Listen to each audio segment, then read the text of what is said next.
So, kumusta na kayo? Okay naman po.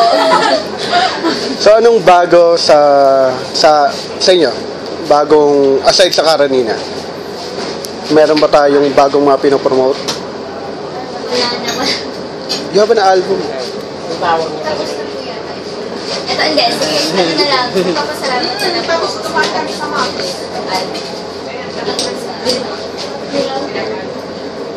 Tell us something naman about your characters.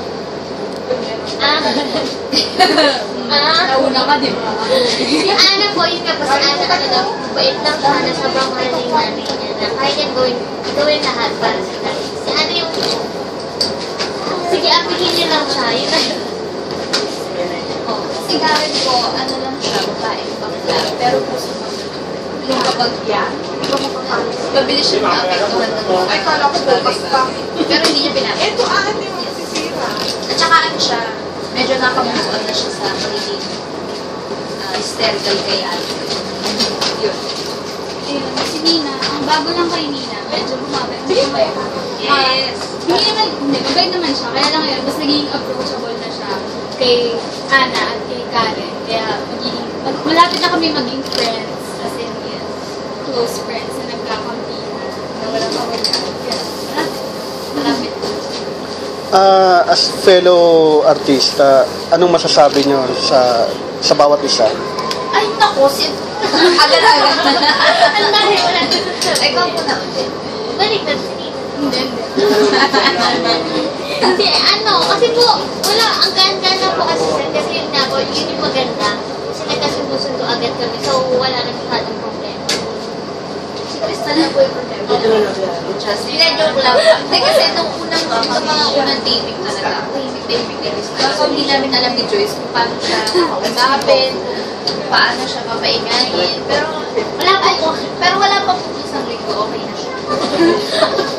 Medyo madaldal, natamis yun. Tapos si Joyce, ewan ko po. Ayoko na. Kami po yung chibi na lalo na po pag magkatabi kami sa dalawa. Hindi, kasi matagal na rin kami magsama. Ayaw mo naman. Hindi, ito na nga. Kaya, gagamay? Yes. Kaya komportable na kami. Tapos kami ni Crystal, parang matagal na rin kami magkasama. Kasi close na rin kami agad-agad. Si Leia malapit na. Konti na lang. Push na lang. Sumusunod na ako. So, can we say na even outside showbiz, magkakaibigan talaga kayo? Yes. So, what do you do for fun? Pag lumalabas kayo, ano yung normal na gimmick nyo? Cinnamon. Oh, minimum. Gusto mo naman gusto kinalalagyan ng mga parang kinalalagyan. Ayun, tapos skip tayo. Tsaka nag-skip talaga. Ayun. Ayun po. Other month. Tapos, kamusta naman yung mga love teams niya? Ay! Naman po sila. Ay! Okay naman to.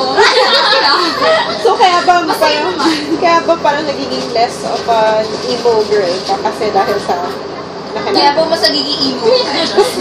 Hindi, yun po yung itatry ni Brian. Gawin kay Nina. Parang itatry niya i-soften yung heart ko ng pwede. Pero, ewan ko lang. ikaw, di ba sa parang nahihimatay ka? Yes, katulad nga po yung sinabi ko kanina. Mababawasan na po yung pagka-hysterical si Karen Sheehan. Kumbaga, makakatingin na ako sa kanya. Makaharap ko siya, finally. Lagi nakatalikod. Si Briggs naman po, si Julian, kasi wala, isang beses ko lang po kami nagkikita, pero parang wala pang something. Napamasyado. Pero meron ka bang nilook forward? Ano po? Meron ka nilook forward? Sana maging best friends. Something. Ay, abangan po na kasi. Parang si Crystal. Abangan po na.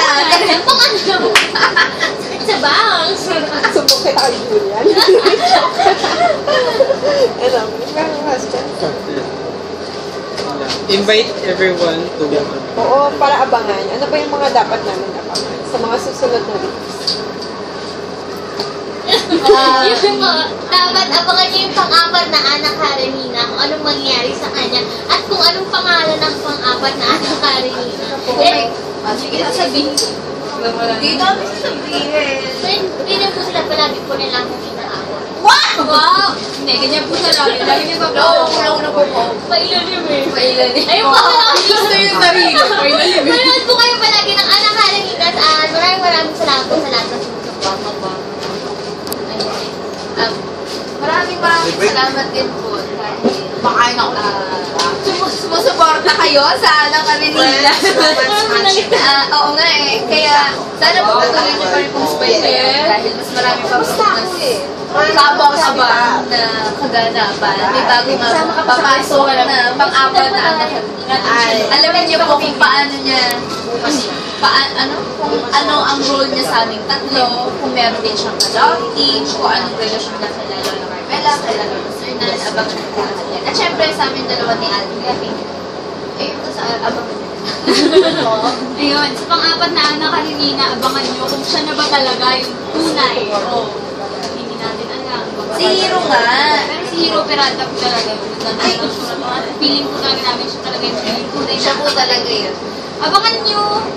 Kailan ko ba ito ilalabas? Mamaya na yung sira natin. Abangan nyo po, diba? Si Bridget, yung mami ni Nina, abangan nyo kung anong mangyayari sa kanya dahil sa mga pinagkakautangan niya at kung mamamatay na ba siya dahil sa mga death threats na binigay sa kanya. Yun. At yun nga po, kaming tatlo, malapit na kami magkamali-bati at magka-ayos-ayos ng totoo at magkakampi soon. Kaya abangan nyo. Thank you.